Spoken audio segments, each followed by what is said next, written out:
ومن احسن قولا ممن دعا الى الله وعمل صالحا وقال انني من المسلمين ولا تستوي الحسنة ولا السيئة ادفع بالتي هي احسن فاذا الذي بينك وبينه عداوة كأنه ولي حميم. بسم الله الرحمن الرحيم. إن الحمد لله نحمده ونستعينه ونستغفره ونؤمن به ونتوكل عليه ونعوذ بالله من شرور أنفسنا وسيئات أعمالنا من يهده الله فلا مضل له ومن يضلل فلا هادي له وأشهد أن لا إله إلا الله وحده لا شريك له وأشهد أن محمدا عبده ورسوله. أما بعد فإن خير الحديث كتاب الله وخير الهدي هدي محمد صلى الله عليه وسلم وشر الأمور محدثاتها وكل محدثة بدعة وكل بدعة ضلالة وكل ضلالة في النار. أعوذ بالله من الشيطان الرجيم. بسم الله الرحمن الرحيم. وإذا بشر أحدهم بالأنثى ظل وجهه مسودا وهو كظيم يتوارى من القوم من سوء ما بشر به أيمسكه على هون أم يدسه في التراب ألا ساء ما يحكمون. آج کے اس عظیم الشان توحید و سنت کانفرنس کے صدر امیر محترم صوبہ جمعیت اہل حدیث ممبئی جناب فضیلت الشیخ عبدالسلام صاحب سلفی حفظہ اللہ، کوکن کے خطے کی نہایت عظیم الشان اور قابل احترام شخصیت حضرت مولانا عبدالواحد صاحب انور یوسفی اثری حفظہ اللہ، اس خطے کے اس علاقے کے علماء، فضلاء، دعات، مبلغین، جامع مسجد اہل حدیث پانگلولی کے ذمہ داران، یہاں کی جماعت المسلمین پانگلولی کے اراکین، عہدیداران، ذمہ داران، بزرگوں، نوجوان دوستوں، احباب، قابل احترام ماؤں اور بہنوں، عزیز بچوں، حبیب کائنات صلی اللہ علیہ وسلم کا پیغام خواتین امت کے نام، خواتین اسلام کے نام، یہ عنوان ہے، اور اس سلسلے میں کچھ باتیں آپ حضرات کے سامنے رکھنی ہیں۔ اللہ سے دعا کرتے ہیں کہ اللہ تبارک و تعالیٰ اس مختصر وقت میں مجھے کچھ باتیں آپ حضرات کے سامنے اس حوالے سے کہنے کی توفیق عطا فرمائے، اور ہم سبوں کو اللہ کے کلام قرآن کریم اور محمد رسول اللہ صلی اللہ علیہ وسلم کے فرمان کے مطابق عمل کی توفیق عطا فرمائے۔ میرے بھائیوں، میرے بزرگوں، وقت حقیقت میں اللہ کی مرضی کے مطابق بہرحال بہت مختصر رہ گیا ہے، اور بہت ہی اختصار کے ساتھ کچھ باتیں، بلکہ کچھ باتوں کی طرف اشارہ ہی کیا جا سکتا ہے۔ اللہ سے دعا کرتے ہیں کہ اللہ تبارک و تعالی ہمیں ان اشاروں کو سمجھنے کی توفیق عطا فرمائے، اور اللہ کے کلام اور اللہ کے نبی صلی اللہ علیہ وسلم کے فرمان کی روشنی میں ہمیں حبیب کائنات صلی اللہ علیہ وسلم کے پیغام کو، جو آپ صلی اللہ علیہ وسلم نے بالخصوص امت کی ماؤں اور بہنوں کے نام کیا ہے، اللہ تبارک و تعالی ہماری ماؤں بہنوں کو اور ان کے سرپرستوں کو سمجھنے کی توفیق عطا فرمائے، آمین رب العالمین۔ میرے بھائیوں، میں دو تین باتیں آپ حضرات کے سامنے عرض کرنا چاہتا ہوں۔ پہلی بات تو یہ ہے کہ اللہ تبارک و تعالی نے خواتین کو بہت ہی اونچا مقام اور مرتبہ عطا فرمایا ہے۔ ایک زمانہ وہ تھا، دنیا کی بہت ساری قومیں، دنیا کی بہت ساری ملتیں اور دنیا کی بہت ساری تہذیبوں میں خواتین کے ساتھ ایسا سلوک کیا جاتا تھا جو بیان سے باہر ہے۔ میرے بھائیوں، میرے بزرگوں، تفصیلات میں جانے کا وقت بالکل نہیں ہے، لیکن میں اشارہ اتنا کر دینا چاہتا ہوں کہ پچھلی تہذیبوں میں، پچھلے ادیان میں، پچھلی ملتوں میں، اور ایسے دنیا کی بہت سارے ممالک میں، روم میں، ایران میں، عراق میں، چین میں، مصر میں، اور آپ کے ملک ہندوستان میں، اور اس کے علاوہ عرب کے خطے میں، ان تمام علاقوں میں جہاں بھی آپ جاننا چاہیں اور مثالوں کا پتہ لگانا چاہیں تو یہ بہت ہی آسان ہے کہ ہم جان سکتے ہیں بڑی آسانی کے ساتھ کہ عورتوں کے ساتھ ان تمام جگہوں پر کیا سلوک کیا جاتا تھا۔ میرے بھائیوں، اگر اقوال اور لوگوں کے اسٹیٹمنٹس میں آپ کے سامنے کوٹ کروں تو بہت زیادہ وقت چاہیے، لیکن اشارہ یہ کرنا چاہتا ہوں کہ خواتین کے سلسلے میں اس انداز کی باتیں کہی گئی ہیں کہ خواتین اس دنیا کے اندر تمام طرح کے شرور، تمام طرح کی فتنوں کا مرکز ہیں، ہر طرح کی برائی، ہر طرح کی گندگی کا سرچشمہ یہ خاتون ہے، یہ عورت ہے۔ ایک زمانے تک خواتین کے بارے میں، عورتوں کے بارے میں یہ بھی کہا جاتا رہا کہ یہ نہ جانے کون سی مخلوق ہے، پتہ نہیں اس کے اندر روح بھی ہے یا نہیں ہے۔ بعض لوگوں نے کہا کہ ساری گندگی اور ساری برائی کا سرچشمہ یہی خاتون ہے، یہی عورت ہے۔ بعض لوگوں نے یہ کہا کہ ہمیں چاہیے کہ ہم خواتین کو ذلت اور رسوائی کی آخری حد تک پھینک دیں، کیونکہ اسی کے ذریعے سے دنیا میں ذلت اور رسوائی پیدا ہوتی ہے، اسی کے ذریعے سے خاندان اور ایسے ہی افراد اور اونچے لوگوں کی بے عزتی ہوتی ہے، ان کی توہین ہوتی ہے، ان کی تذلیل ہوتی ہے۔ اس انداز کی بہت ساری باتیں خواتین کے بارے میں کہی گئی ہیں اور یہ عقیدہ رکھا گیا ہے۔ میرے بھائیوں، میرے بزرگوں، اسی طریقے سے بہت سارے ممالک کے اندر ماضی کے اندر پچھلے زمانوں میں خواتین کے ساتھ یہ سلوک ہوتا تھا کہ جیسے سامان کو لوگ بیچتے ہیں، فروخت کرتے ہیں، جانوروں کو لوگ بیچتے ہیں، بھیڑ کو، بکری کو اور دیگر جانوروں کو لوگ مارکیٹ میں لے جا کر کے خریدتے ہیں، بیچتے ہیں، اور ایسے دیگر سامانوں کی خرید و فروخت ہوا کرتی ہے۔ ایسے ہی اس خاتون کو، عورت کو بھی بیچا اور خریدا جایا کرتا تھا۔ ایک زمانہ تھا۔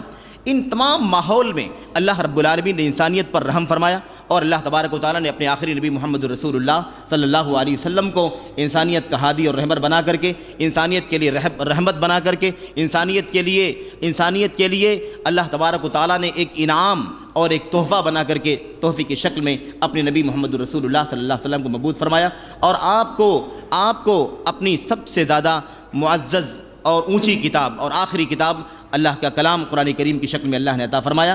اس کے ذریعے سے جہاں بہت ساری برکتیں دنیا کے اندر پیدا ہوئیں، اور ایسی برکتیں، ایسے احسانات اللہ کی طرف سے آئے، ایسے انعامات اللہ رب العالمین کی طرف سے آئے، اور انسانیت نے ان انعامات سے فائدہ اٹھایا کہ جس کی مثال اس کے سوا نہیں دی جا سکتی۔ یہ اللہ کا کلام اور اللہ کے نبی صلی اللہ علیہ وسلم کی شخصیت اور آپ صلی اللہ علیہ وسلم کے ذریعے سے اللہ تبارک و تعالیٰ نے انسانیت پر جو انعام عظیم فرمایا ہے، احسان عظیم فرمایا ہے، اس کی مثال کچھ نہیں ہے دنیا کے اندر۔ میرے بھائیوں، میرے بزرگوں، انہی میں سے ایک احسان اور ایک انعام اللہ رب العالمین نے امت کی خواتین کے اوپر بھی کیا۔ اللہ رب العالمین کا ایک انعام ہوا، اللہ کا احسان ہوا کہ اللہ تبارک و تعالیٰ نے خواتین کے ساتھ وہ جو سلوک ظلم کا، زیادتی کا، بربریت کا اور ناانصافی کا اور غیر انسانی سلوک کیا جاتا تھا، اللہ تبارک و تعالیٰ نے ان تمام ذلت کے کاموں سے، ذلت کی حرکتوں سے، ان تمام بے عزتیوں سے اور ان تمام قسم کی سطحی اور ذلیل اور گھٹیا حرکتوں سے اللہ تبارک و تعالیٰ نے اس قرآن کریم کے ذریعے سے اور محمد الرسول اللہ صلی اللہ علیہ وسلم کی تعلیمات کے ذریعے سے، آپ کی سنت کے ذریعے سے، آپ کی سیرت کے ذریعے سے اللہ تبارک و تعالیٰ نے انہیں عظمت کا مقام عطا فرمایا، اونچی شان عطا فرمائی۔ ان خواتین کو اللہ رب العالمین نے دنیا کے اندر ایک اونچے مقام پر فائز کر دیا، ایک اونچے مقام پر اللہ رب العالمین نے قائم کر دیا۔ اور میرے بھائیوں، میرے بزرگوں، اللہ تبارک و تعالیٰ کا ایک نظام ہے، جسے جتنا اونچا مقام عطا فرماتا ہے اس کے اوپر اتنی ہی اونچی ذمہ داری بھی ڈالتا ہے۔ جتنا اونچا منصب ہوتا ہے، جتنا اونچا پوسٹ ہوتا ہے، اتنا ہی اونچی ذمہ داری بھی اس کے اوپر ڈالی جاتی ہے۔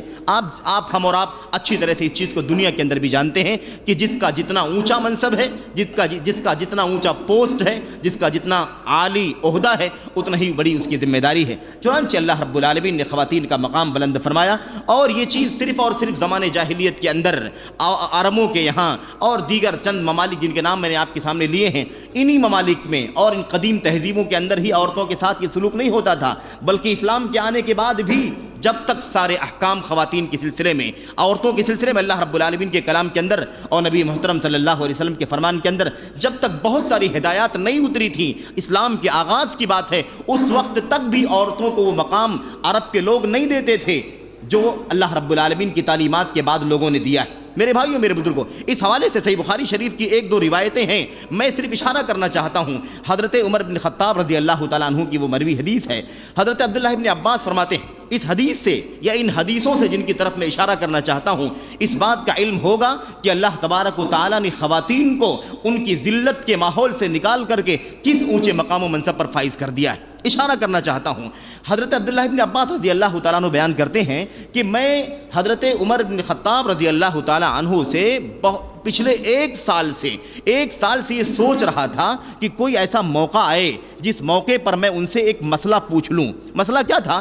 وہ کون سی ازواج مطہرات ہیں، وہ کون سی امت کی مائیں ہیں، نبی کریم صلی اللہ علیہ وسلم کے ازواج مطہرات میں سے وہ کون ہیں جنہوں نے اللہ کے نبی صلی اللہ علیہ وسلم کے خلاف مظاہرہ کیا تھا، اللہ کے نبی صلی اللہ علیہ وسلم کے سامنے ڈٹ گئی تھیں اور اپنی بات پیش کیا تھا نبی کریم صلی اللہ علیہ وسلم کے سامنے، وہ کون سی خواتین ہیں؟ کہتے ہیں کہ میں پچھلے ایک سال سے یہ سوچ رہا تھا کہ کون سا موقع آئے کہ میں حضرت عمر سے پوچھوں یہ مسئلہ کہ آخر وہ من المرأتان اللتان تظاہرت علی النبی صلی اللہ علیہ وسلم، وہ کون سی خواتین ہیں جنہوں نے نبی کریم صلی اللہ علیہ وسلم کے سامنے مظاہرہ کیا تھا۔ میرے بھائیوں، اس کا پورا واقعہ اللہ رب العالمین نے قرآن کریم میں نقل فرمایا ہے، تفصیلات موجود ہیں۔ بتانا یہ ہے کہ ان کا یہ مقصد تھا کہ یہ سوال پوچھ لیں، یہ مسئلہ پوچھ لیں حضرت عمر فاروق اعظم سے. کہتے ہیں میں سوچ رہا تھا، کوئی موقع نہیں مل رہا تھا. ایک دن ہم کہیں سفر میں تھے، حضرت عمر فاروق اعظم رضی اللہ تعالیٰ عنہ ساتھ میں تھے، اور ہم سب نے ایک جگہ پڑاؤ ڈالا، ایک جگہ اترے، اور حضرت عمر فاروق اعظم رضی اللہ تعالیٰ عنہ یہ جو مسواک ہم کرتے ہیں نا، عرب میں مسواک چلتی ہے، یہاں بھی چلتی ہے، پیلو کی مسواک، آراق جس کو کہا جاتا ہے عربی زبان میں، اس کا ایک کھیت تھا جہاں یہ مسواک ملتی تھی. کہتے ہیں حضرت عمر فاروق اعظم وہاں داخل ہوئے، کسی کام سے وہاں گئے اور وہاں سے واپس آئے. میں نے موقع غنیمت سمجھا اور میں نے ان سے پوچھا کہ بتائیے اے عمر فاروق اعظم کہ آخر وہ کون سی دو عورتیں ہیں جنہوں نے نبی کریم صلی اللہ علیہ وسلم کے سامنے مظاہرہ کیا تھا؟ وہ مظاہرہ کرنے والی خواتین کون ہیں؟ وہ کون سی ازواج مطہرات ہیں؟ کہتے ہیں عمر فاروق اعظم نے جواب دیا کہ وہ میری بیٹی حفصہ ہے اور ابو بکر رضی اللہ تعالیٰ عنہ کی بیٹی حضرت عائشہ صدیقہ رضی اللہ تعالیٰ عنہما ہے. خیر، کہتے ہیں چونکہ مسئلہ سوال جو تھا وہ خواتین کے بارے میں تھا، عورتوں کے بارے میں تھا کہ وہ کون سی خواتین ہیں، کون سے ازواج مطہرات ہیں جنہوں نے نبی کریم صلی اللہ علیہ وسلم کے سامنے مظاہرہ کیا تھا. مسئلہ یہ تھا، یعنی اللہ کے نبی صلی اللہ علیہ وسلم جیسی شخصیت کے سامنے آپ کے ازواج مطہرات کا گفتگو کے لیے کھڑے ہونا اور کسی بات کا مطالبہ رکھنا اور اس بات کو منوانے کی کوشش کرنا، اس سلسلے میں چونکہ سوال تھا، عمر فاروق اعظم نے جواب دیا. اور جواب دینے کے بعد ایک بات مجھے بتانے لگے، کہنے لگے انا کننا، یہ جملہ سنیے، یہ جملہ اصل سمجھنے کی چیز ہے جس سے پتہ چلتا ہے صحیح بخاری کی روایت کے اندر کہ اسلام کے آنے کے بعد بھی جب تک اسلام کے اندر قرآن کریم کی آیات میں اور نبی کریم صلی اللہ علیہ وسلم کی سنت کے اندر خواتین کے احکام، خواتین کے مسائل، خواتین کی عظمت اور خواتین کی ذمہ داریوں کے بارے میں اللہ رب العالمین کے احکامات نہیں آئے تھے، اس وقت تک اللہ تبارک و تعالیٰ، اس وقت تک صحابہ کرام بھی اس سلسلے میں بہت زیادہ خیال نہیں کرتے تھے، کیونکہ زمانے جاہلیت کا ماحول چل رہا تھا اور اسی سے نکل کر کے اسلام کے ماحول میں وہ آئے تھے، اسی سے نکل کر کے اسلام کے ماحول میں آئے تھے. اور جس طریقے سے اللہ رب العالمین کے احکام اترتے تھے، قرآن کریم کے اندر خواتین کے احکام بیان کیے جاتے تھے، ان کا مقام بتایا جاتا تھا، ان کی عظمت بیان کی جاتی تھی، اسی طرح سے رفتہ رفتہ صحابہ کرام بھی خواتین کا مقام پہچاننے لگے تھے. فرماتے ہیں کہ اللہ کے نبی صلی اللہ علیہ وسلم کے خلاف مظاہرہ کرنے والی دونوں عورتیں یہی تھیں، حضرت عائشہ اور حضرت حفصہ رضی اللہ تعالی عنہما. اس کے بعد کہتے ہیں انا کننا فی الجاہلیت ما نعد للنساء امرا. کہتے ہیں سن لو ابن عباس، ہم لوگ زمانے جاہلیت کے اندر خواتین کو کوئی مقام دیتے ہی نہیں تھے، خواتین کو کاؤنٹ ہی نہیں کرتے تھے، خواتین کو شمار ہی نہیں کرتے تھے کہ ان کا بھی کوئی نام ہے، ان کا بھی کوئی ذکر ہے، ان کی بھی کوئی حیثیت ہے. ہم زمانے جاہلیت میں ان کو کچھ شمار ہی نہیں کرتے تھے. حتی انزل اللہ فیہن ما انزل وذکرہن اللہ، یہاں تک کہ اللہ تبارک و تعالیٰ نے ان کے بارے میں قرآن کریم کے اندر بہت ساری باتیں ذکر کی، بہت سارے احکامات بیان کیے، ان کی عظمت کے سلسلے میں بہت ساری آیتیں نازل ہوئیں اور ان کے مقام اور مرتبے کو اللہ رب العالمین نے بتلایا. تب جا کر کے ہم نے ان کے مقام کو تسلیم کیا اور ان کو عزت دینے لگے، ورنہ زمانے جاہلیت کی صورتحال یہ تھی کہ ہم ان کی کوئی حقیقت، کوئی اہمیت نہیں سمجھتے تھے. کہتے ہیں ایک واقعہ اپنا بتایا انہوں نے، کہا کہ میری بیوی ہے حضرت عمر فاروق اعظم رضی اللہ تعالیٰ عنہ کی زوجہ، حضرت عمر فاروق اعظم کی بیوی. کہتے ہیں کہ کسی مسئلے پر میری اور میری بیوی کی گفتگو ہو گئی، کوئی بات چیت ہو گئی. کہتے ہیں کہ ہوتا یہ تھا کہ زمانے قدیم سے ان کی کوئی اہمیت نہیں تھی، لیکن اسلام کے آنے کے بعد قرآن کریم کی آیتوں میں، اللہ کے نبی کی حدیثوں میں بہت ساری باتیں ان کی فضیلت میں بیان کی گئی. تو پہلے جب ہماری بات چیت ہوتی تھی تو بہت دب کر کے بات کرتی تھی ہماری بیویاں، ہم سے بہت دب کر کے بات کرتی تھیں، گھبراتی تھیں، زور سے آواز نہیں نکالتی تھیں، ہم سے زبان نہیں لڑاتی تھیں. لیکن جب اللہ رب العالمین کے کلام میں بہت ساری باتیں نازل ہو گئیں، سنت میں بہت ساری باتیں آ گئی، تو وہی میری بیوی جب مجھ سے بات کرتی تو بہت ایسا لگتا کہ اس کا کوئی حق ہے، اس کا کوئی مقام ہے، بالکل برابری کی بات کرنے لگتی اور ایسا لگتا کہ بالکل مقابلے میں کھڑی ہو گئی ہے. کہتے ہیں کہ جب یہ صورتحال پیدا ہو گئی تو ہم نے کہا اچھا تم ہی تو خواتین ہو، ماضی کو یاد کرو، زمانے جاہلیت میں تمہاری کوئی حیثیت نہیں تھی، اسلام کے آنے کے بعد اللہ تبارک و تعالیٰ نے تمہیں مقام عطا فرما دیا، تمہاری منزلت بیان کر دی، تمہاری شان اللہ رب العالمین نے بلند کر دی. وَإِنَّكِ لَهُنَاكَ، اور تمہاری اتنی جرت کی، اتنی اونچی بات کرنا شروع کر دیا تم نے. اس سے کیا پتہ چلا؟ اشارہ یہ ہے کہ اللہ رب العالمین نے خواتین کو عظمت عطا فرمائی ہے، خواتین کو اونچی شان عطا فرمائی ہے، خواتین کو اسلام نے وہ عزت دی ہے جو ماضی کی تاریخ میں کبھی ممکن نہیں تھی اور کبھی کوئی مثال پیش نہیں کر سکتا، جو اسلام نے عطا فرمائی ہے. میرے بھائیوں، میرے بزرگوں، اب اتنی بات جاننے کے بعد آئیے ذرا ہم یہ دیکھیں کہ اللہ رب العالمین نے اپنے نبی محمد رسول اللہ صلی اللہ علیہ وسلم کے ذریعے سے خواتین ملت کو کون سا پیغام دیا کیا ہے؟ اور حقیقت یہ ہے کہ ہم نے شروع میں عرض کیا کہ بہت ساری باتیں ہیں، بہت ساری باتیں ہیں، بہت سارے پہلو ہیں جن پہلوؤں پر نبی کریم صلی اللہ علیہ وسلم نے امت کی خواتین کو، امت کی ماؤں بہنوں اور بیٹیوں کو بہت سارے پہلوؤں پر پیغامات دیے ہیں، لیکن بہت ہی مختصر وقت میں، بہت ہی اختصار کے ساتھ چند باتیں میں آپ کے سامنے عرض کروں گا اور اشارہ کروں گا۔ میرے بھائیوں، آئیے پہلے یہ ذرا دیکھ لیں کہ اللہ تبارک و تعالیٰ نے نبی کریم صلی اللہ علیہ وسلم کے ذریعے سے خواتین کو جو مقام عطا فرمایا ہے، اس سلسلے میں کچھ مثالیں میں آپ کے سامنے عرض کرنا چاہتا ہوں۔ وہ مثالیں انشاءاللہ تبارک و تعالیٰ ہمیں صرف اشارہ کروں گا۔ آئیے، نمبر 1، آپ جانتے ہیں زمانے جاہلیت کی بہت ساری باتیں ہیں، میں اس کو بیان نہیں کروں گا، لیکن یہ بتاؤں گا کہ اسلام نے عورتوں کو کیا مقام دیا ہے، اسلام نے عورتوں کا خیال کیسے کیا ہے، کن پہلوؤں پر کیا ہے۔ نہ وہ آیتیں پیش کر پاؤں گا، نہ وہ حدیثیں آپ کے سامنے پیش کروں گا، لیکن صرف اشارہ کروں گا۔ ان سب کی آیتیں، حدیثیں، دلیلیں موجود ہیں۔ اسلام نے زمانے جاہلیت کے اس طریقے کو، جب زمانے جاہلیت میں لوگ خواتین کو بہت ہی زیادہ گری نگاہوں سے دیکھتے تھے، ناپسند کرتے تھے اور بغض اور نفرت کرتے تھے خواتین سے، یعنی بچیوں سے، بیٹیوں سے، اللہ تبارک و تعالیٰ نے اسلام کے آنے کے بعد اس کو منع کر دیا، ختم کر دیا، حرام کر دیا، اور اللہ رب العالمین نے زمانے جاہلیت کی جو حرکت تھی اس کا نقشہ کھینچا، اور اللہ رب العالمین نے فرمایا وَإِذَا بُشِّرَ أَحَدُهُمْ بِالْأُنْثَىٰ ظَلَّ وَجْهُهُ مُسْوَدًّا وَهُوَ كَظِيمٌ۔ زمانے جاہلیت کی یہ صورتحال تھی کہ جب زمانے جاہلیت میں کسی گھر والے کو، کسی کو بچی کی بشارت دی جاتی تھی، لڑکی کی، بچی کی خوشخبری دی جاتی تھی، اللہ فرماتا ہے ظل وجهه مسودا وهو كظيم، اس کا چہرہ کالا پڑ جایا کرتا تھا، اس کا چہرہ اتر جاتا تھا، کالا پڑ جاتا تھا، اور وہ غم میں، رنج و ملال میں، افسوس میں، حسرت میں ڈوب جایا کرتا تھا۔ ایسا لگتا تھا کون سی مصیبت ٹوٹ پڑی ہے، بچی پیدا ہو گئی ہے۔ اللہ رب العالمین فرماتا ہے قرآن کریم کے اندر اس پس منظر کو اللہ نے بیان فرمایا ہے۔ اللہ تبارک و تعالیٰ نے اسلام کے ذریعے سے اس کیفیت کو حرام قرار دیا۔ بچیوں کی پیدائش پر نحوست، نفرت اور کراہت کا جو ماحول تھا، اللہ نے ان سب کو حرام قرار دیا، اور اللہ رب العالمین نے عورت کو یہ مقام عطا فرمایا۔ اللہ نے کہا کہ جن بچیوں کو ناپسند کرتے ہوئے، نفرت کرتے ہوئے یہ زمانے جاہلیت کے لوگ زندہ درگور کر دیا کرتے تھے، زندہ دفنا دیا کرتے تھے، پتھروں سے مار مار کے ختم کر دیا کرتے تھے، یہ سارا تماشا اسلام کے آنے کے بعد اب بند ہو جانا چاہیے۔ یاد رکھو، جس نے یہ حرکت اسلام کے آنے کے بعد کی اور بچی پیدا ہونے والی بچی کو قتل کرنے کی کوشش کی یا اسے زندہ دفن کرنا چاہا، تو اللہ رب العالمین کی اس وعید کو یاد کرو کہ اللہ قیامت کے دن پوچھے گا وَإِذَا الْمَوْءُودَةُ سُئِلَتْ بِأَيِّ ذَنبٍ قُتِلَتْ۔ جب زندہ دفن کی ہوئی لڑکیوں سے پوچھا جائے گا، قیامت کے دن پوچھا جائے گا کہ بچیوں یہ بتاؤ، اللہ کی بندی یہ بتاؤ کہ تمہیں کس جرم کے نتیجے میں دفن کر دیا گیا تھا، تمہیں کس جرم کی پاداش میں قتل کر دیا گیا تھا۔ تو یہ اللہ رب العالمین نے عورت پر یہ احسان کیا۔ بچی جو پیدا ہوتی تھی جس کے ساتھ یہ بدسلوکی ہوتی تھی، اللہ تبارک و تعالیٰ نے اسے ختم کر دیا، اور اللہ رب العالمین نے فرمایا کہ یہ حرکت کرنے والے کل اللہ رب العالمین کے سامنے کھڑے ہوں گے، اور اللہ ان سے باز پرس کرے گا کہ تم نے کس جرم کی سزا دی ہے اور کیوں تم نے ان کو زندہ درگور کر دیا ہے یا قتل کر دیا ہے۔ اور اللہ کے نبی نے فرمایا صلی اللہ علیہ وسلم نے من عال جاریتین بنتین جاء یوم القیامت انا وهو کہاتین۔ صحیح مسلم شریف کی روایت میں اللہ کے نبی نے فرمایا لڑکیوں کو ناپسند نہ کرو، بچیوں کی بے عزتی مت کرو، خاتون کو بڑھنے دو، پلنے دو۔ خاتون کا مقام اللہ رب العالمین نے اسلام کے اندر بلند فرمایا ہے۔ اللہ کے نبی نے فضیلت بیان فرمائی، کیا فرمایا؟ کہا اللہ کے نبی صلی اللہ علیہ وسلم نے جس کسی آدمی نے 2 بیٹیوں کی پرورش کی، جن بیٹیوں کو دفن کر دیا کرتے تھے، زندہ پتھر مار مار کر کے ختم کر دیا کرتے تھے، ان بچیوں کے بارے میں اللہ رب العالمین نے، بچیاں ہی بڑی ہو کر کے امت کی خواتین بنتی ہیں، بچیاں ہی بڑی ہو کر کے 5 حیثیتوں سے اسلام کے اندر یا سماج کے اندر جانی جاتی ہیں، ماں کی شکل میں، بہن کی شکل میں، بیٹی کی شکل میں، بیوی کی شکل میں، اور اسلامی بہن کی شکل میں۔ یہ 5 حیثیتیں ہیں عورت کی۔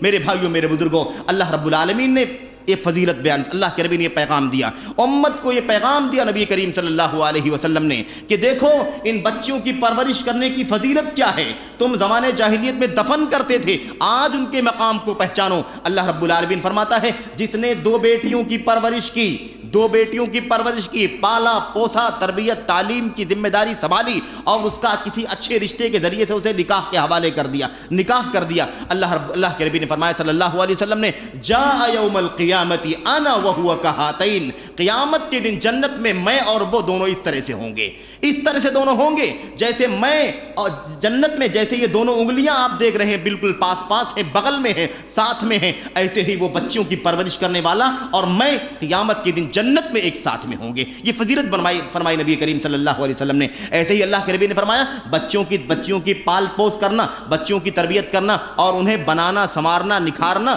اور انہیں عزت دینا, مقام دینا, ان کی حیثیت کو سماج میں منوانا, اس کا مقام بیان کرتے ہوئے اللہ کے نبی نے فرمایا صلی اللہ علیہ وسلم نے من ابتلی بشیء من هؤلاء البنات فصبر علیہن کن لہو سترا من النار او کما قال علیہ الصلوۃ والسلام. اللہ کے نبی نے فرمایا صلی اللہ علیہ وسلم نے جو ان بچیوں میں سے کسی بچی سے آزمایا جائے, یعنی کسی کے ہاں بچی پیدا ہو جائے اور وہ اس کی پرورش کرے بڑی مشقت سے, بڑی محنت سے, بڑا صبر کر کے, بڑا برداشت کر کے اس کی تربیت کر لے جائے, اللہ کے نبی نے فرمایا صلی اللہ علیہ وسلم نے کن لہو سترا من النار, وہ جہنم سے بچنے کا ذریعہ بنیں گی, جہنم کی آگ سے بچانے کا سبب بنیں گی وہ بچیاں جن کی پرورش دنیا کے اندر کی جائے گی. الغرض زمانے جاہلیت کی کا جو طریقہ تھا اللہ رب العالمین نے اسے حرام قرار دیا, اور یہ کیفیت اللہ رب العالمین نے یہ پیغام نبی کریم صلی اللہ علیہ وسلم کے ذریعے سے عطا فرمایا. ایسے ہی اب اشارہ کرتا ہوں, زمانے جاہلیت کے اندر لوگ عورتوں کو وراثت میں حق نہیں دیا کرتے تھے. افسوس یہ ہے کہ یہ جاہلیت تو نہیں ہے, لیکن جاہلیت کا طریقہ آج بھی مسلمانوں میں کہیں نہ کہیں موجود ہے. آج بھی بہت سارے ایسے مسلمان ہیں آدھے ایمان والے یا دنیا پرست, ہوس پرست لوگ اور مال کے خوگر, ایسا لگتا ہے کہ ساری کمائی اپنے پیٹ میں بھر لیں گے یا جہنم میں لے کر کے چلے جائیں گے یا قبر میں لے کر کے جائیں گے اللہ رب العالمین کے سامنے. میرے بھائیوں, آج بھی بہت سارے لوگ ہیں ہمارے سماج اور سوسائٹی میں جو بہنوں کو, بیٹیوں کو اور امت اور اپنے گھر کی خواتین کو وراثت میں حق نہیں دیتے, حق مار لیتے ہیں, انہیں کاؤنٹ نہیں کرتے, انہیں شمار ہی نہیں کرتے, انہیں جوڑتے ہی نہیں ہے کہ وارثین میں سے کوئی ہے. یہ صورتحال ہے. یہ زمانے جاہلیت کا ایک طریقہ ہے جو ہمارے مسلمانوں کے اندر موجود ہے. میرے بھائیوں, تو زمانے جاہلیت کے اندر لوگ خواتین کو, عورتوں کو وراثت کے حق سے محروم کر دیا کرتے تھے. اللہ رب العالمین نے فرمایا نہیں, یہ طریقہ نہیں چلے گا. اللہ رب العالمین نے فرمایا للرجال نصیب مما کسبوا وللرجال نصیب مما ترک الوالدان والاقربون وللنساء نصیب مما ترک الوالدان والاقربون. اللہ نے فرمایا جیسے مردوں کو ترکے کا حصہ ملے گا, وراثت میں حصہ ملے گا, حق ملے گا, ایسی امت کی خواتین کو بھی ان کی وراثت کا حق ملے گا. مردوں کو جیسے حق ملنا چاہیے ویسی عورتوں کو بھی حق ملنا چاہیے. یہ زمانے جاہلیت کا طریقہ ختم ہونا چاہیے. ایسے اللہ رب العالمین نے, اور بہت ساری شکلیں یہاں میرے سامنے موجود ہیں, بہت سارے حقوق سے لوگ محروم کر دیا کرتے تھے. اللہ رب العالمین نے وہ ساری چیزیں, ساری شکلیں حرام قرار دی ہیں. میرے بھائیوں, میرے بزرگوں, آئیے میں 2-3-4 حیثیتیں بیان کرنا چاہتا ہوں کہ ماں, عورت یا تو ماں ہوتی ہے, عورت یا تو بیٹی ہوتی ہے, عورت یا تو بہن ہوتی ہے, عورت یا تو بیوی ہوتی ہے, یا اگر ان سارے رشتوں میں ابھی منسلک ہونے کے ساتھ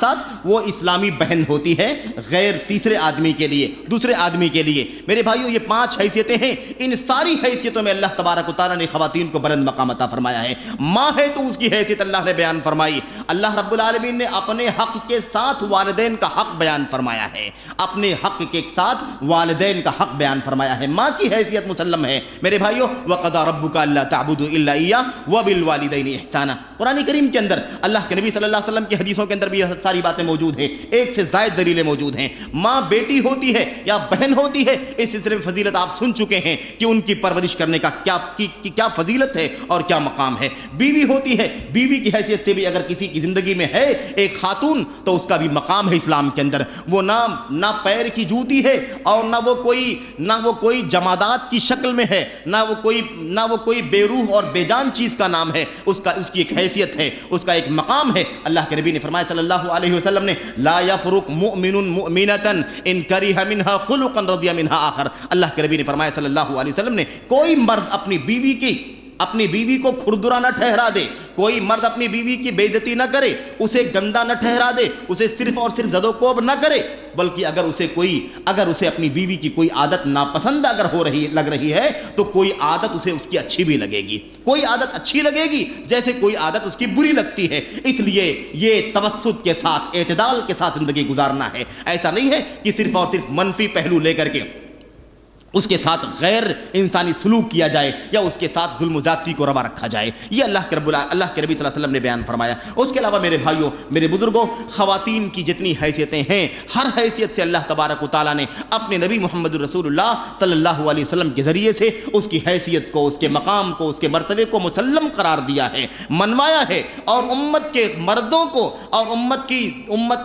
کی خواتین کو اس بات کا احساس دلایا ہے کہ تم اس سماج کے اندر، اس سوسائٹی کے اندر ایک مقام کی مالک ہو. اور یہ خواتین، ہم مردوں کو بھی چاہیے کہ ہم سمجھیں کہ ان کا ایک مقام ہے، ان کی ایک حیثیت ہے. ہمیں ان سب چیزوں کو سمجھنے کی ضرورت ہے. میرے بھائیوں، میرے بزرگوں، اب جہاں تک پیغام کی بات ہے تو پیغام کے بہت سارے پہلو ہیں. ایک پیغام اللہ کے نبی صلی اللہ علیہ وسلم کا خواتین کے نام اس حوالے سے ہے کہ خواتین اپنی عزت، اپنی آبرو، اپنی ناموز، اپنی پاکدامنی، اپنی شرافت، اپنا حجاب، اپنا پردہ، اس سلسلے میں وہ اپنا خیال کریں. یہ ایک پیغام کی شکل ہے. اس سلسلے میں بہت ساری باتیں ہیں میرے بھائیوں، میرے بزرگوں. اور ایسے ہی دوسری چیز یہ ہے کہ اللہ رب العالمین نے، اللہ کے نبی صلی اللہ علیہ وسلم نے خواتین کو جو پیغام عطا فرمایا ہے، خاص طور سے لڑکیوں کو جو پیغام عطا فرمایا ہے، وہ یہ ہے کہ اپنا شریک حیات منتخب کرنے کے لیے، اپنا شریک حیات منتخب کرنے کے معاملے میں وہ آزاد نہیں ہیں.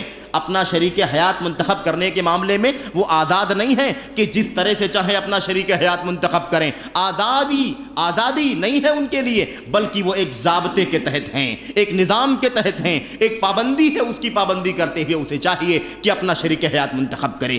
ایسا نہیں ہے کہ زیادتی کی ہے، جبر ہے اس کے اوپر، نہیں. آزادی ہے اس معنی کر کے کہ وہ منتخب کر سکتی ہے، اس کی رائے ہوگی، اس کا مشورہ ہوگا، اس کی خواہش کے مطابق ہوگا. لیکن جب تک یہ چیز اسلام کے خلاف نہ ہو، ولایت کے خلاف نہ ہو، اسلامی اصول اور ضابطے عقیدے اور اخلاق کے خلاف نہ ہو، اس شرط کے ساتھ ایک عورت کو اللہ تبارک و تعالیٰ نے آزادی دی ہے. لیکن یہ ساری چیزیں پابند ہیں اس چیز کی کہ اللہ رب العالمین کے نظام کے خلاف نہ ہو. عقیدہ، ایمان، اخلاق، کردار، ان تمام چیزوں کو اولیت حاصل ہے. اس کے بعد ایک لڑکی کو اس بات کا حق ہے کہ اپنا شریک حیات منتخب کرے، ولی کی نگرانی میں رہ کر کے نکاح کے رشتے سے منسلک ہو. اس سلسلے میں اللہ کے نبی صلی اللہ علیہ وسلم نے بہت ساری باتیں بیان فرمائی ہیں. نمبر 3، عورت کو، امت کی خواتین کو اللہ کے نبی محمد الرسول اللہ صلی اللہ علیہ وسلم نے ایک پیغام دیا ہے اس حوالے سے کہ گھریلو مسائل کے اندر ان کی کیا ذمہ داریاں بنتی ہیں، گھر بار کے اندر ان کی کیا ذمہ داریاں بنتی ہیں، انہیں کیسے رہنا چاہیے، کیسے زندگی گزارنا چاہیے.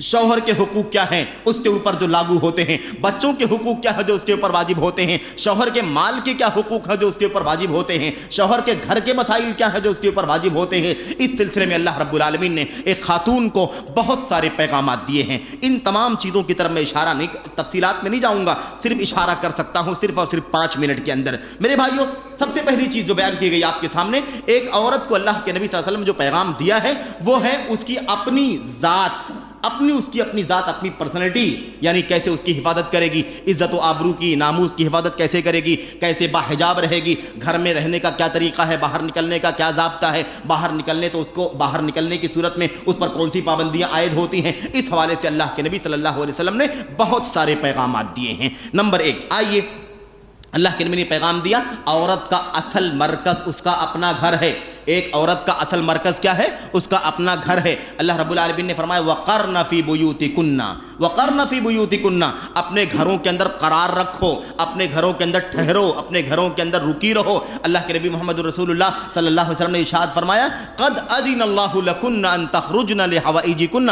اللہ رب العالمین نے، اے امت کی خواتین یہ پیغام سن لو، اصل مرکز تمہارا اپنا گھر ہے، اصل تمہاری منزل تمہارا اپنا گھر ہے. تم ادھر ادھر کی روشنی نہیں ہو، تم ادھر کے چراغ نہیں ہو، بلکہ تم اپنے گھر کے اندر قرار رکھو. ہاں، اللہ رب العالمین نے تم کو اس بات کی اجازت دی ہے کہ جب تمہیں ضرورت پڑ جائے، کوئی حاجت آ جائے، کوئی معاملہ درپیش ہو جائے جس کی وجہ سے تمہیں گھر سے نکلنا ضروری ہو جائے تو تم گھر سے باہر نکل سکتی ہو. ضرورت کے حساب سے جاؤ، سامان خریدنا ہے، کوئی ضرورت کی چیز لینی ہے، بازار سے سودا سلف کرنا ہے، کر سکتی ہو. لیکن یہ اصل سمجھ میں آنی چاہیے، سمجھ لینی چاہیے کہ اصل جو مرکز ہے تمہارا وہ اپنا گھر ہے. یہ نہیں کہ تم باہر گھومتی رہو، چکر لگاتی رہو. پھر اس کے بعد کون سی پابندیاں ہیں، کون سے شرائط اور ضوابط ہیں جس کی روشنی میں تمہیں اپنے گھر سے باہر نکلنا ہے. تو ایک ہدایت اس پہلو پر پہلا جو پیغام ہے وہ یہ ہے کہ گھر کے اندر قرار ہونا چاہیے۔ نمبر 2، اللہ کے نبی صلی اللہ علیہ وسلم نے خواتین کو پیغام دیا کہ جب بھی تم گھر سے باہر نکلو گی یا محرم کے سامنے آنا ہوگا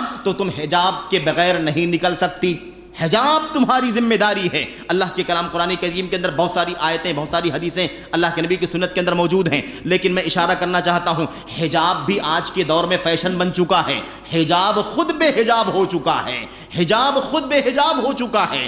حجاب کو ایسا ہونا چاہیے جو حجاب کا کام کر سکے۔ افسوس ہے اللہ کی قسم، یہ فرنگی جو ماحول بنا ہوا ہے، جو یورپ کی رنگینی ہمارے اوپر غالب ہوتی جا رہی ہے، اور یہ غیروں کا جو سایہ یہودیت کا، عیسائیت کا، اللہ کے نبی صلی اللہ علیہ وسلم نے فرمایا تھا لَتَتَّبِعُنَّ سَنَنَ مَنْ كَانَ قَبْلَكُمْ شِبْرًا بِشِبْرٍ وَذِرَاعًا بِذِرَاعٍ حَتَّى لَوْ دَخَلُوا جُحْرَ ضَبٍّ لَدَخَلْتُمُوهُ۔ اللہ کے نبی نے فرمایا تھا صلی اللہ علیہ وسلم نے کہ تم ضرور اپنے پہلے لوگوں کے نقش قدم پر چلو گے، قدم قدم چلو گے، بالشت بالشت مقابلہ کرو گے، ہاتھ ہاتھ مقابلہ کرو گے، ایک دم ساتھ ساتھ، جیسا ان کا عقیدہ تمہارا عقیدہ، جیسا ان کی عبادت تمہاری عبادت، جیسا ان کا پہناوا تمہارا پہناوا، جیسا ان کا کھانا تمہارا کھانا، جیسا ان کا رہن سہن تمہارا رہن سہن، ان تمام چیزوں میں تم ضرور بالضرور پہلے لوگوں کی پیروی کرو گے بالکل برابر۔ اللہ کے نبی صلی اللہ علیہ وسلم نے اللہ کے نبی سے صحابہ کرام نے پوچھا، اے اللہ کے نبی آل یہود والنصارى آل یہود والنصارى افارس والروم، اے اللہ کے نبی صلی اللہ علیہ وسلم آپ کس کی مشابہت کی بات کرتے ہیں؟ کس کے پیچھے پیچھے ہم چلیں گے؟ کس کی نقالی کریں گے؟ کس کا طور طریقہ اپنائیں گے، اختیار کریں گے؟ کیا آپ کا مقصد یہود و نصارہ ہے؟ کیا آپ یہود و نصارہ کی طرف اشارہ کر رہے ہیں کہ ان کی پیروی کریں گے؟ اللہ کے نبی نے فرمایا فمن، اور کس کی بات کرتا ہوں؟ یہود و نصارہ ہی کی بات کر رہا ہوں۔ اور جاؤ، اللہ کی قسم ہے محمد الرسول اللہ صلی اللہ علیہ وسلم کا یہ فرمان حرف حرف ہماری آنکھوں کے سامنے ہے۔ جتنے لباس یورپ سے نکلتے ہیں ہم سب اسے پہنتے ہیں، استعمال کرتے ہیں، کتنا بھی بے حیائی کیوں نہ ہو، لیکن انہوں نے پہنا، مارکیٹ میں آیا تو ہم سب وہی پسند کرتے ہیں۔ اللہ کی قسم ہے بازار میں جا کر کے شریفانہ لباس خریدنا چاہو اپنی بیٹیوں کے لیے، بچیوں کے لیے، اللہ کی قسم شریفانہ لباس ملنا مشکل ہو جاتا ہے۔ یہ صورتحال ہوتی چلی جا رہی ہے۔ تو یہ ہے نا، تو یہ رنگین فرنگی زمانہ جو چل رہا ہے، اس ماحول میں ہم سب کے سب بہے جا رہے ہیں اور غیروں کی نقالی کے پیچھے لگے ہوئے ہیں۔ تو اللہ کے نبی صلی اللہ علیہ وسلم نے یہ بھی بیان فرمایا ہے کہ عورتوں کو باحجاب رہنا چاہیے۔ وہ حجاب جو ہونا چاہیے، پردہ جس کو ہم کہتے ہیں، اس کے اندر کچھ خاص کنڈیشنز ہیں، کچھ خاص شرطیں ہیں، وہ پائی جانی چاہیے۔ یہ فیشن والا حجاب نہیں جو خود دعوت نظارہ دے، جو خود ورغلائے، جو خود بلائے۔ ایسے حجاب کو اللہ کی قسم ہے ہماری یہ گندی تہذیب حجاب کا نام دے سکتی ہے، لیکن کتاب و سنت اسے حجاب کا نام نہیں دے سکتے۔ میرے بھائیوں، میرے بزرگوں، تو اللہ کے نبی صلی اللہ علیہ وسلم نے جو پیغام دیا ہے حجاب کے حوالے سے، وہ شرطیں آپ سن لیجئے۔ پہلی شرط یہ ہے، ماؤں بہنوں سے گزارش ہے کہ اپنی حجاب میں ان شرطوں کو مکمل کریں۔ اللہ کے نبی صلی اللہ علیہ وسلم کا یہ پیغام اپنے دلوں کے پنوں پر لکھیں کہ اللہ کے نبی نے کیا فرمایا ہے۔ حجاب کی شرطیں ذکر کر کے بات ختم کروں گا میں۔ سب سے پہلی بات، حجاب ایسا ہونا چاہیے کہ پورے جسم کو شامل ہو، پورے جسم کو ڈھانکنے والا ہو۔ ایسا نہیں کہ کچھ حصہ کھلا رہے، کچھ حصہ چھپا رہے، نہیں، پورے جسم کو شامل ہو۔ نمبر 2، حجاب کا کپڑا ایسا ہونا چاہیے کہ وہ موٹا ہو، موٹا کپڑا ہو، پتلا نہ ہو، اتنا شفاف نہ ہو کہ حجاب پہننے کے باوجود نیچے کا کپڑا دکھائی دے، نیچے کی جھلک دکھائی دے، یا کپڑے کی رنگت دکھائی دے، جسم کی رنگت دکھائی دے۔ اس انداز کا شفاف اور پتلا کپڑا نہیں ہونا چاہیے، ورنہ کوئی فائدہ نہیں ہے ہمارے اس حجاب کی استعمال کرنے کا۔ نمبر 3، حجاب کو ایسا ہونا چاہیے کہ وہ فی نفسی ہی زینت نہ ہو۔ حجاب کو ایسا ہونا چاہیے کہ فی نفسی ہی زینت نہ ہو، خود اتنا زرق برق نہ ہو، اتنا رنگین نہ ہو، اتنا اس کے اندر آج کل کے گل بوٹے نہ لگائے گئے ہوں کہ انسان کی نگاہ نہ چاہتے ہوئے بھی حجاب پر پڑ جائے، اور پھر وہ نام نہاد حجاب والی پر بھی پڑ جائے۔ ایسا ماحول نہیں بننا چاہیے، اس لیے حجاب فی نفسی ہی زینت نہ ہو، یہ پہلی شرط ہے۔ ایسے ہی میرے بھائیوں، چوتھی شرط یہ ہے کہ حجاب جو ہو، یعنی پردہ جو ہو، وہ کشادہ ہونا چاہیے۔ آج کل ہماری مائیں بہنیں، اللہ سب کی مغفرت فرمائے اور اللہ ان سب کو ہدایت عطا فرمائے، اللہ تبارک و تعالیٰ انہیں اپنا آئیڈیل امت کی ماؤں بیٹیوں کو بنانے کی توفیق عطا فرمائے۔ آج کل کی رنگین دنیا کی یہ آبرو باختہ طوائفوں اور رنڈیوں کو بنانے کی توفیق نہ فرمائے، بلکہ اللہ تبارک و تعالیٰ صحابیات کی، تابعیات کی، ازواج مطہرات کی، بنات رسول کی اور اسلاف کرام کی خواتین کو اپنا آئیڈیل بنانے کی توفیق عطا فرمائے، آمین رب العالمین۔ میرے بھائیوں، آج کل جو لباس، جو حجاب پہنا جاتا ہے، ہماری مائیں بہنیں، اللہ کی قسم دے کے افسوس ہوتا ہے، حیرت ہوتی، اتنا چست ہوتا ہے کہ اسے نہ پہنے تو بہتر ہے۔ اندر کا کپڑا میں سمجھتا ہوں جو اصل لباس ہوتا ہے شاید وہ اتنا چست نہ ہوتا ہو جتنا چست یہ اوپر کا حجاب کے نام سے پہنا جانے والا کپڑا ہوتا ہے۔ ایسے حجاب کی کیا ضرورت ہے جو جسم کی مفاتن کو، جسم کے نشیب و فراز کو، اونچ نیچ کو دکھائے؟ کیا ضرورت ہے ایسے حجاب کی؟ میرے بھائیوں، میرے بزرگوں، یہ تو خود فتنے کا سبب ہے۔ اللہ کے نبی صلی اللہ علیہ وسلم نے اس سے منع فرمایا، اس کو حرام قرار دیا ہے۔ ایسے ہی ایسا حجاب ایسا ہونا چاہیے کہ مردوں کی مشابہت نہ ہونے پائے۔ مردوں کی مشابہت، حجاب تو چھوڑ دو، لباس ایسا ہوتا ہے۔ آج کل تو ایسا لگتا ہے کہ مردوں عورتوں کے لباس میں کوئی فرق ہی نہیں رہ گیا۔ جیسے ٹائٹ جینس اور پینٹ مرد پہنتے ہیں وہی عورتیں بھی پہنتی ہیں، جیسے یہ اوپر کا بنڈی اور لباس اور یہ شرٹ یا ٹی شرٹ وغیرہ جیسے ہمارے نوجوان پہنتے ہیں ایسے عورتیں بھی پہنتی ہیں۔ استغفر اللہ، ایسا لگتا ہے کہ مرد و عورتوں کے لباس میں کوئی فرق نہیں ہے۔ سچ فرمایا تھا نبی کریم صلی اللہ علیہ وسلم نے، لعن اللہ المتشبہین من الرجال بالنساء ولعن اللہ المتشبہات من النساء بالرجال۔ لعنت ہو ایسے مردوں پر جو عورتوں جیسے بنے، اور لعنت ہو ایسی عورتوں پر جو مردوں جیسی شکل اختیار کریں۔ یہ لعنت ہے نبی کریم صلی اللہ علیہ وسلم کی۔ میرے بھائیوں، ایسے ہی عورتوں کو چاہیے کہ عورتیں زیب و زینت کرنے سے بچیں، غیروں کے سامنے زیب و زینت نہ کریں، بناؤ سنگار نہ کریں، ایسی نگاہوں کی حفاظت کریں اور شرمگاہوں کی حفاظت کریں۔ ایسے ہی غیر محرموں کے سامنے زینت ظاہر نہ کریں۔ ایسے ہی بات چیت میں، بول چال میں بہت زیادہ نرمی کا معاملہ نہ کریں، بلکہ ان کو چاہیے کہ وہ صاف ستھری گفتگو کریں، لوچ والی گفتگو نہ کریں، نرم گفتگو نہ کریں۔ ایسے ہی اجنبیوں کے درمیان تنہائی نہیں ہونی چاہیے۔ اجنبی مردوں کے بیچ میں کسی بھی ڈرائیور کے ساتھ میں، کسی بھی گاڑی والے کے ساتھ میں، کسی کے ساتھ میں بھی چل دیا، یہ طریقہ جائز نہیں ہے، یہ حرام ہے اسلام کے اندر کسی عورت کے لیے، کسی مسلمان خاتون کے لیے کہ وہ اجنبیوں کے بیچ میں جائے اور تنہا جائے، اس کا کوئی محرم اس کے ساتھ میں نہ ہو۔ میرے بھائیوں، میرے بزرگوں، تو یہ ہے، سفر کرنا بھی حرام ہے غیر محرموں کے ساتھ میں، اور خلوت بھی، تنہائی میں ہونا۔ اللہ کے نبی نے فرمایا صلی اللہ علیہ وسلم نے، ما خلا اثنان الا ثالثهما شیطان، جہاں بھی ایک مرد اور عورت اجنبی تنہائی میں ہوتے ہیں تیسرا شیطان ہوتا ہے، اپنا کام کرنا شروع کر دیتا ہے۔ میرے بھائیوں، میرے بزرگوں، اس حوالے سے بہت ساری باتیں ہیں، لیکن میں معذرت چاہتا ہوں، بہت معذرت چاہتا ہوں کہ میں آگے باتیں نہیں کر سکتا، کیونکہ ہم سب ایک پروگرام کے تحت بمبئی واپس ہونا چاہتے ہیں۔ امیر محترم ہمارا انتظار کر رہے ہیں۔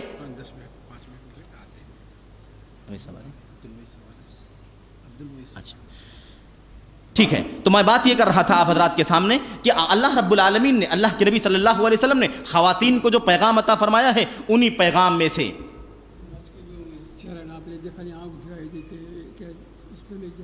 آئے کی بات مسائل پوچھ لیں گے انشاءاللہ۔ اللہ کے نبی صلی اللہ علیہ وسلم کے جو پیغامات ہیں خواتین ملت کے نام، انہی میں سے ایک پیغام یہ بھی ہے کہ نبی کریم صلی اللہ علیہ وسلم نے اسی ضمن میں، حیا اور حجاب کے ضمن میں، پردے کے ضمن میں، عزت و آبرو کی حفاظت کے ضمن میں، اللہ کے نبی نے فرمایا صلی اللہ علیہ وسلم نے کہ عورتوں کو چاہیے کہ وہ مردوں کے بیچ میں نہ داخل ہوں، یعنی مردوں کے بیچ میں مکس نہ ہو، گڑمڑ نہ ہو، آپس میں خلط ملط نہ ہو۔ یہاں تک کہ نبی کریم صلی اللہ علیہ وسلم نے اس چیز کو عبادات کے ماحول میں بھی برداشت نہیں کیا ہے۔ عبادت کے ماحول میں بھی آپ کو معلوم ہوگا نبی کریم صلی اللہ علیہ وسلم نے فرمایا عورتوں کی سب سے افضل صف سب سے آخری صف ہے، اور مردوں کی سب سے بدترین صف سب سے آخری صف ہے، اور عورتوں کی اور مردوں کی سب سے افضل صف اگلی صف ہے، اور سب سے بدترین صف پچھلی صف ہے۔ یعنی اللہ کے نبی صلی اللہ علیہ وسلم نے فرمایا کہ عورتوں کو جتنا پیچھے رہیں گی اتنا اچھا ہوگا، اور مردوں کو جتنا وہ آگے رہیں گے اتنا اچھا ہوگا۔ میرے بھائیوں، نبی کریم صلی اللہ علیہ وسلم نے عورتوں کو نماز پڑھنے کی جہاں تعلیم فرمائی، وہیں اللہ کے نبی نے ارشاد فرمایا صلی اللہ علیہ وسلم نے، ایک عورت کو مسجد جانے کی اجازت ہے۔ اور ابھی شیخ محترم گفتگو کر رہے تھے مسجدوں میں عورتوں کے آنے کے تعلق سے، مجھے ایک چھوٹی سی حدیث یاد آتی ہے نبی کریم صلی اللہ علیہ وسلم کی، آئیے اسی پر بات ختم کرتا ہوں۔ اللہ کے نبی نے فرمایا صلی اللہ علیہ وسلم نے، اللہ کے نبی نے فرمایا احب البلاد الی اللہ مساجدها وابغض البلاد الی اللہ اسواقها، سب سے بہترین جگہیں، سب سے پیاری جگہیں اللہ رب العالمین کی نگاہ میں مسجدیں ہیں، اور سب سے بدترین جگہیں نبی کے اللہ رب العالمین کی نگاہ میں بازار اور مارکیٹ میں ہیں۔ آپ ذرا غور کریں، اس مثال کے اندر احبیت، سب سے پیاری جگہ کی مثال دینا ہوا، اللہ رب العالمین نے مسجد کی، اللہ کے نبی نے مسجد کی مثال دیا، اور دنیا کی سب سے بدترین جگہوں کی مثال دیا جب اللہ کے نبی صلی اللہ علیہ وسلم نے تو بازار کا نام لیا ہے۔ یہی موازنہ کر کے دیکھ لو کہ سب سے بدترین جگہوں پر عورتیں جائیں بازار میں سامان لینے کے لیے، سودا کرنے کے لیے، جہاں چور ہوتے ہیں، اچکے ہوتے ہیں، لٹیرے ہوتے ہیں، پاکٹ مار ہوتے ہیں، جھوٹے ہوتے ہیں، خائن ہوتے ہیں، دھوکیدار ہوتے ہیں، غبن کرنے والے ہوتے ہیں، اس انداز کے گندے قسم کے لوگ ہوتے ہیں، ایسی جگہوں پر ہماری مائیں بہنیں جاتی ہیں تو وہاں پر یہ اندیشہ نہیں بیان کیا جاتا کہ وہاں پر فتنے کا اندیشہ ہے، بے پردگی کا اندیشہ ہے، اور لوگوں کے غلط تعلقات قائم ہو جانے کر لینے کا اندیشہ ہے۔ لیکن جو احب البلاد ہے، سب سے پیاری جگہیں ہیں، مسجد اللہ کا گھر ہے۔ کیوں آخر؟ اس لیے کہ یہاں قرآن کریم کی تلاوت ہوتی ہے، یہاں نماز پڑھی جاتی ہے، یہاں ذکر و اذکار کیا جاتا ہے، یہاں یہ دین کی مجلسیں منعقد کی جاتی ہیں، یہاں کتاب و سنت کے دروس ہوا کرتے ہیں، اللہ کا فرمان قال اللہ قال رسول بیان کیا جاتا ہے۔ یہ احب البلاد ہے۔ احب البلاد میں آنے کے لیے فتنے کا اندیشہ ہے، اور ابغض البلاد میں جانے کے لیے فتنے کا اندیشہ نہیں ہے۔ کتنی الٹی بات ہے میرے بھائیوں، وہی کلام اللہ رب العالمین کا، الا ساء ما یحکمون، کتنا بدترین فیصلہ ہے ان لوگوں کا جو یہ کرتے ہیں۔ یہ کتنی بدعقلی کی بات ہے اور کتنی نادانی کی بات ہے کہ سب سے بدترین جگہوں پر وہ جائیں کوئی فتنہ نہیں، اور سب سے اچھی جگہوں پر وہ آنا چاہیں تو فتنہ ہے۔ لیکن یہ مسئلہ ذہن میں رہے آپ کے کہ بہرحال افضل اور بہتر عورتوں کے لیے ان کی نمازیں اپنے گھروں میں ہیں، اور گھروں میں سے وہ گھر جو سب سے زیادہ اندر والا گھر ہو، سب سے اندر والی کوٹری، وہ سب سے زیادہ بہتر ہے۔ لیکن اللہ کے نبی صلی اللہ علیہ وسلم نے اس بات کی اجازت دی ہے، اور یہ پیغام ہے امت کے خواتین کے نام نبی کریم صلی اللہ علیہ وسلم کا، اور ان کے سلسلے میں ہدایت ہے مردوں کو کہ اگر تمہاری عورتیں، تمہاری خواتین مسجدوں میں جانے کی اجازت مانگیں تو تمہارے لیے ضروری ہے کہ تمہیں اجازت دو، انہیں منع مت کرو، انہیں مت روکو۔ لا تمنعوا اماء اللہ مساجد اللہ، اللہ کی بادیوں کو، اللہ کی ان بندیوں کو مسجدوں میں جانے سے نہ روکو۔ یہ جانا چاہتی ہیں اور وہاں انتظامات ہیں، وہاں پر وسائل موجود ہیں،